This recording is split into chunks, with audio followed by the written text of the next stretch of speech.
back from World again, and this time around I'm starting a new save with different parameters and ideas.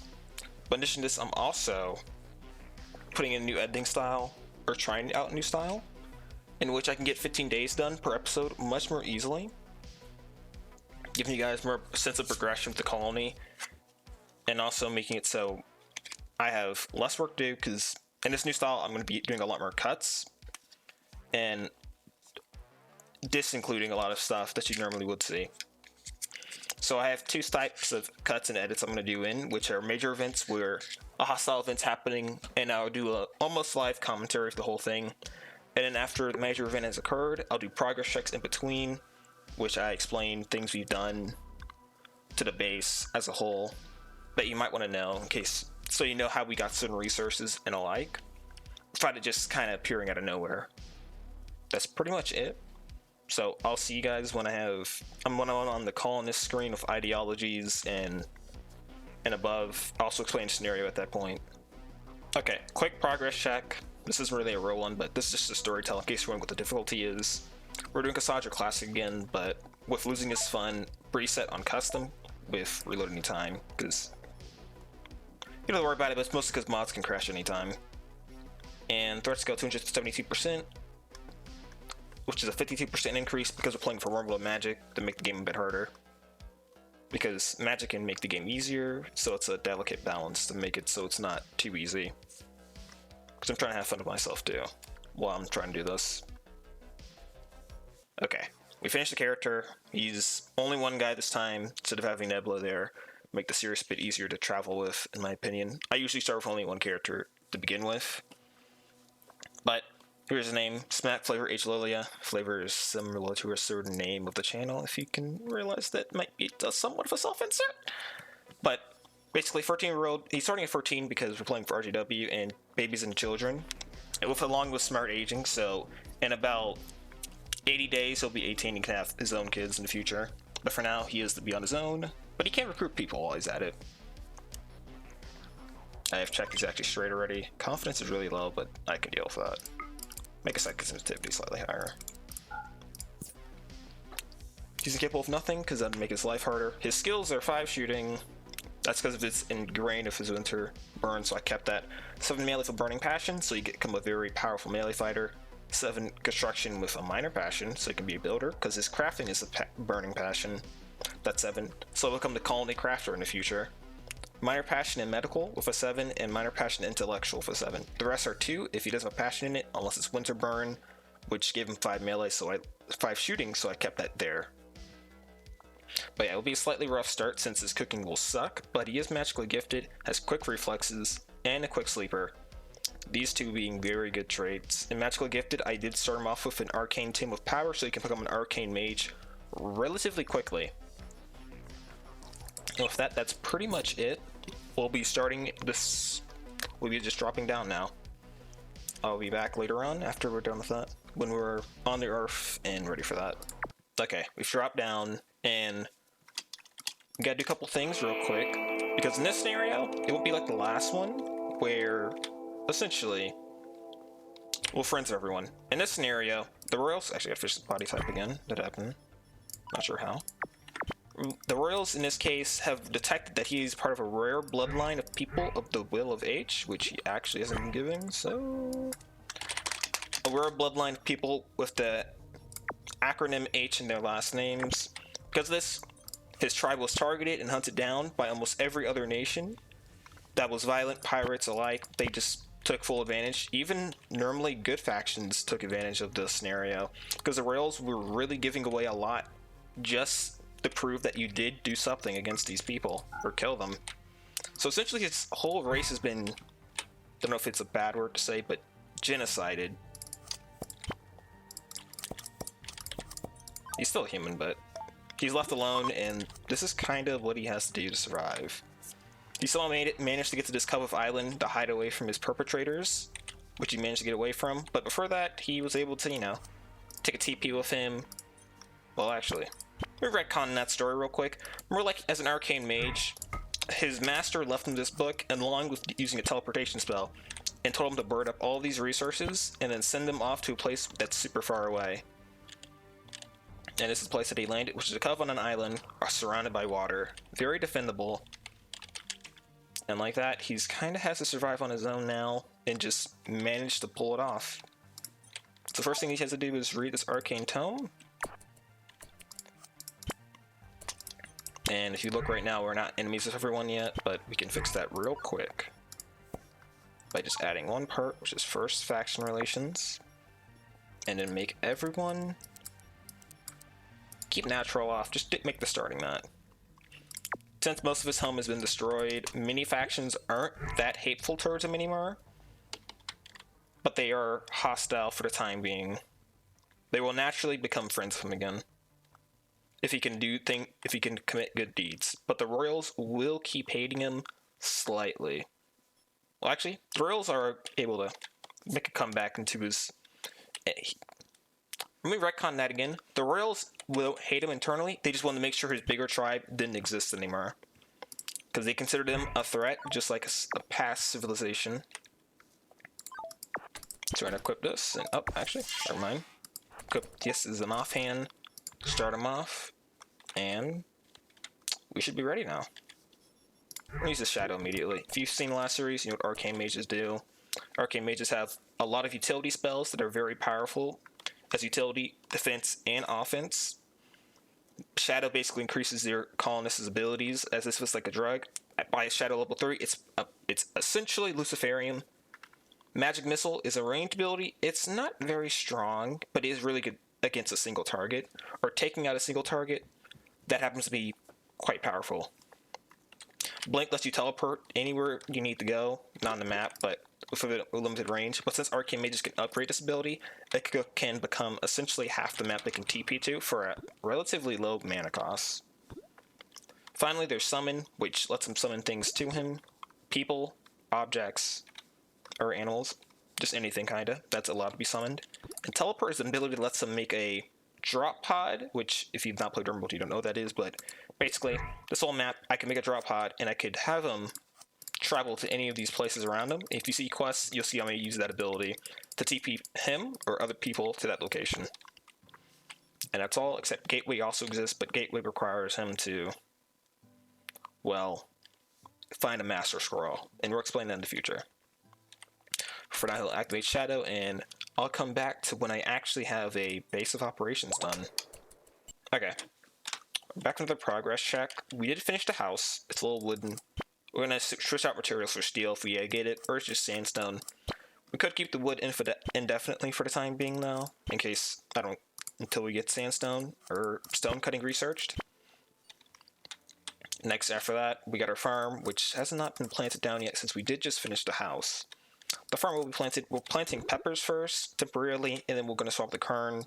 Then we're going to do cotton afterwards to get some type of bedding in the future, because we got to hunt animals for bedrolls for now. And lastly, hill root, which Flavor can't sell because his plant's only at 2. So it'll take him a while to get that. But we are playing with an ideology that I have not explained yet, actually, which is the creative Neolithic, which basically, our culture is Neolithic.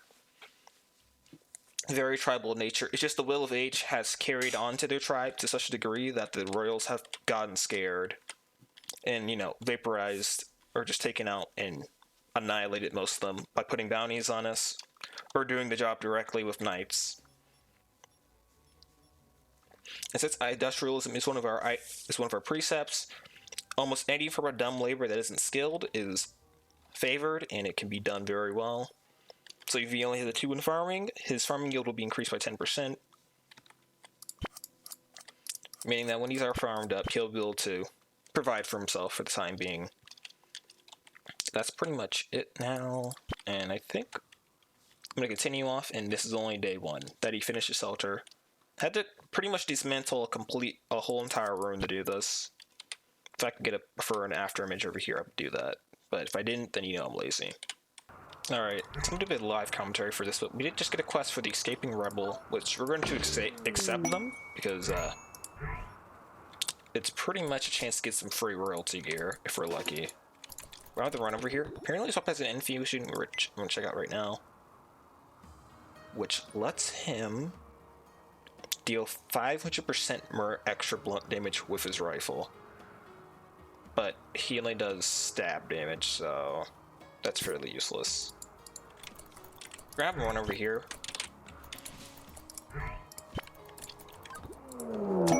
That's our first raid. It's 2 people, surprisingly. They don't have the highest stats, and one of them is a bombardier, so I'll have to focus on them later. We're gonna have our friend come here to help us out, to avoid, you know, dying. Good flavor here. We're gonna have to attack them directly, instead of them coming to us, to keep them away from the base. This guy's a fairly good weapon and 12 shooting, and since he is near flavor, he got the arcane shadow, making him even better. Gotta check this guy's range out. He's using ability on flavor. We're gonna try to stop him from doing that by running up and blinking onto him before it's too late. He's getting really close. So half the time. The issue is he's aiming at the wrong person. And this guy's a ranged weapon as well, but it's not as powerful.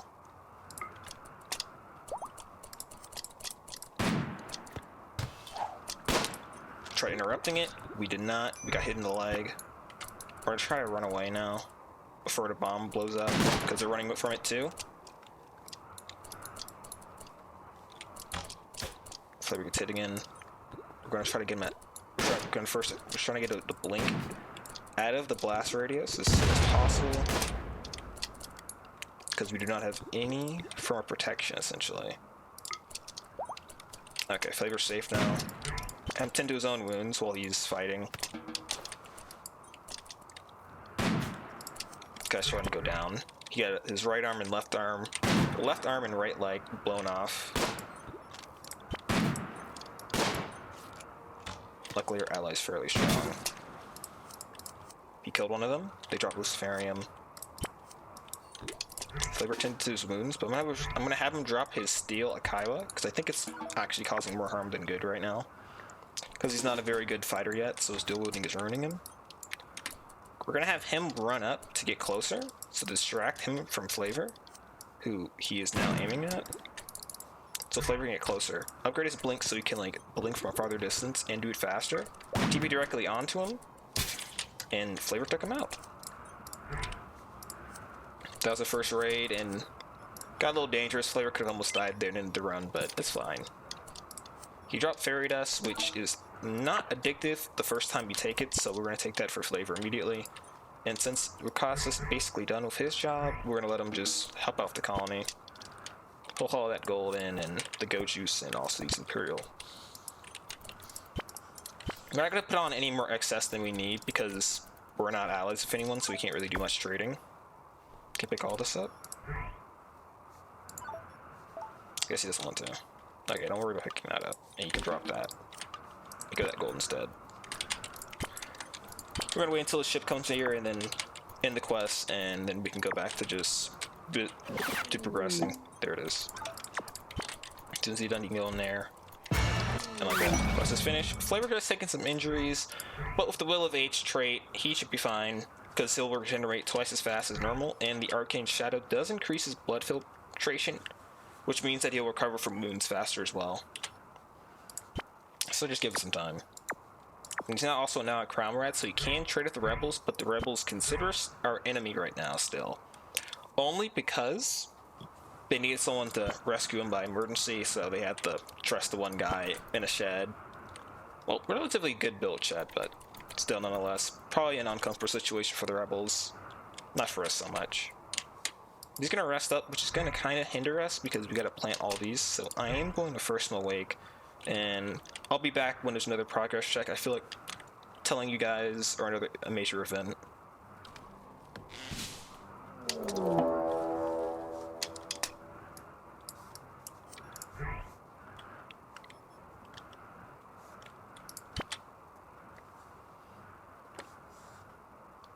I'm considering it's a progress check instead of an actual raid or major event, because it's just one person who's not very strong, and this is basically their traits and stuff. If her compatibility is decent with Flavors, even at that age, then I will keep her around, because we're learning passion for planting and shooting, which can be pretty useful in the future, especially since he's super immune and thick-skinned. which in case you're wondering, thick skin is just you bleed very slowly, and super immune, well, you don't get sick. Well, we do get sick, but you recover a lot faster, which is pretty nice. Because in your colony, early game, you don't have much medicine, and that can kill your guys. So I'm gonna deal for relatively quickly right now, and I'll be back after that happen. Actually, maybe you guys want to see it, so I'll let you guys see it. We're gonna have Flavor just run down there and take her out. Not waste too much time. Oh, she's already coming for us too. Just interrupt. There we go. First hit done. Slip knife, which I had to start with in case you're wondering. And he's just vaporizing her. Okay, she barely lives. We're gonna have Flavor insult her to give him some type of relation thing. And we're going to dev mode, not to cheat, but to check compatibility. And, okay, that's terrible. Yeah, never mind. She was misandrous anyway, so it would have been kind of tough to get that relationship going. So now I can leave her to die, and I'll be back later on, but I do want to explain something real quick about our farm, which I do have the growth sync mod, and I configured it to make it so if the plants are at least 27% close to each other, they will speed up the growth of the other plants. So this one's 8.1, which you, like, started sowing a lot, like, basically this day. And this one is 20%, and you can see the growth rate is negative 4%, and over here it's plus 3%. So, you know, if he's kind of late, all the plants will work together to grow at the same time. I just like it because it's satisfying. It is a little cheaty because it does make the game easier. But I also just think the TDM of having, you know, have your colonists harvest one half of your plants here, or just some weird alignment in the middle of them, is just weird looking. Okay, quick little progress check. We're actually at a point where we finished the farm off cotton and pepper. We can't grow healer because Flavor's not 8 planting yet. But we got a little nice house. Things are clean. It's slightly impressive. And I can start researching, which the first research we are getting by random, well, semi-randomly, is beekeeping. Which we're going for this first because it's really good for food production. But I am making a personal rule for myself with the beekeeping apiaries, because the honey you get from them can be fairly overpowered. I should be putting, like, what the rules are with a picture over here to the left or right, so you guys get what I'm doing. And okay, my dog barked in the background. I'm not sure how loud it is, but I'll keep it for now. Next time my dog barks, I'll just redo a progress check. Quick progress check, we just got beekeeping done, and just like the rules I stated, I technically should only have 0 apiaries, but because it's only 1 apiary as a minimum, I am giving him 1 to have. So we're going to have apiaries near the farm also. So we're going to put it right above the food farm. Maybe like 1 little hex. Do 7x7 for the bees. Then put it down. And that should be... make it a bone. That should be it.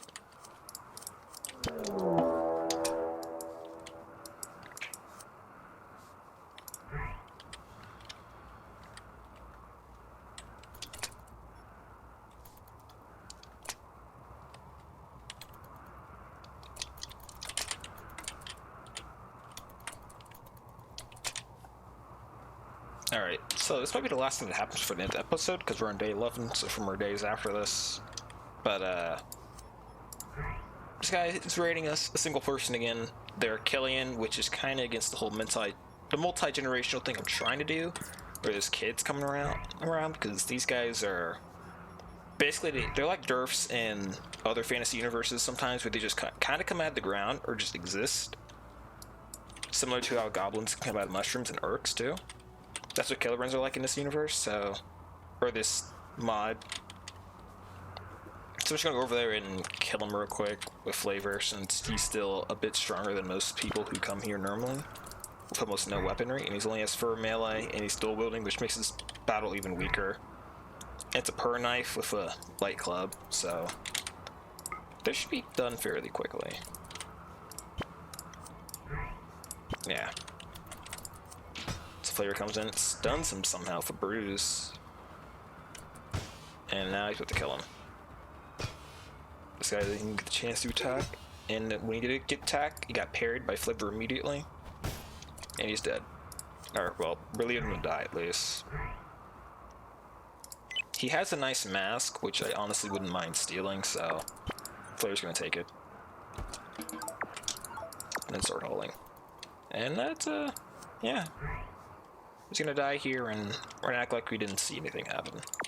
a quick little check-in again, and I created a prison room because I realized I didn't have one, and we're at a time where now we might get raiders who could be useful. We just got kind of lucky last time. The 2 raiders we did get were these guys, and they were all just useless to us.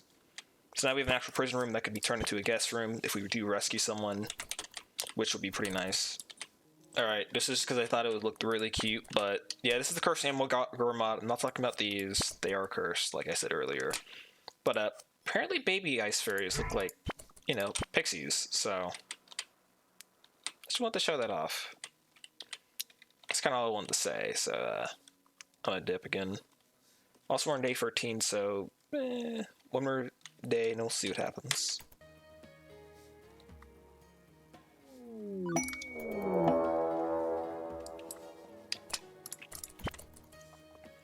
Alright, so on the same day as I shot that baby pixie, a roaming monstrosity came, which is an avian paragon rooster, which I've already checked them out, but avian paragons are essentially the most ideal bird, perfectly made from every bird that they could get from DNA. So no genetic junk, just perfect in every way, essentially. So they're better birds. The nutrition on the eggs are a lot higher, too. So these guys are, like, super good. Normally egg nutrition is like 0.15 or 0.25. These guys have 0.30 on theirs. It's coming for flavor, so we're just gonna have him walk outside of his house, wait for the chicken to meet up with him. Oh, it's going over there. Wait for the chicken to meet... It just jukes us out. Wait for the chicken to meet up with us. We're gonna run over here. And... Alright, we dodge his first attack, and we hit it in the kidney. While he's stabbing its body, destroying it instantly. Now it's dead. Can't really ever cure their Scaria since it's greater Scaria, so they're gonna die no matter what we do. But in the future, if we ever had a roaming monstrosity that was such a difficult thing to deal with that we could not just take them out easily, we would just wait out the 5 days. But at that point, I'd have this whole thing walled in. But yeah, it's far in the future, so that is about it. Alright, so it's day 15. The day's about to end. It's on hour 18, which should be about 6 o'clock in real life. Or, I mean, if you're not using military time, 6 p.m. The peppers are nearly fully grown, so next episode you should expect a bountiful harvest. The cotton's going to take a bit longer. About, I'd say 9 days, right? 2 more days, or 3. The fur. And then the bees are progressing finally. 3 more days until we can actually get the honey out of them. Flavor himself has become a better fighter by 2 whole levels. Construction-wise, better, and intellectual, also 2 more levels up. His planting's also become 3 levels up. In case you're wondering why his low skills have such a low level ceilings, I'm playing with Duck's insane skills, which reworks how skill leveling works. And it makes it so higher levels require much more, but low levels require much less to become good at them. So someone with a burning passion for artistic, who's only artistic 1, if you think it's going to be a rough time training them, about 5 to 6 art pieces that are like massive in size, they'd probably be at 7 like this right here. But yeah, the day's ended, and wait. Oh. Well, it is day 15. It should have ended. But yeah, I'm gonna cut it off until it hits 16. If nothing else happens, then the episode cuts off here.